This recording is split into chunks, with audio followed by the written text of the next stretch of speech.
дар ана ҳамин ноҳияи айнӣ ҳама мардумон заҳматкаш ҳастанд бо меҳнати ҳалол бо қалби соф меҳмондӯст ва ҳамаи он нафароне ки дар кӯҳистон чашм ба олами ҳастӣ мекушоянд онҳо ҳатман санъатдӯсту санъаткору санъатдӯстор ҳастанд. инҷо дӯсти азизи мо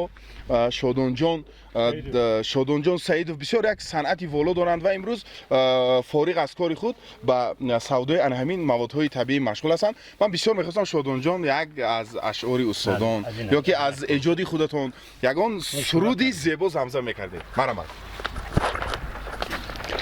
جان پسر نخلی جوانی باش زیبی بوستان میوه های شکرین به از تو امیدم کلام رس به قدری نورسی تا بر کمالاتت رسید دان که دوری نورسی توست دوری امتحان یک جوان شب که بین خلق بالا کرده سر با سرافرازی پدر گوید که من دارم پسر خلق گوید جان یگیت هستی شود عمرت دراز خواگیری زر شود رحمت به استاد و پدر خواگیری زر شود رحمت به استاد و پدر.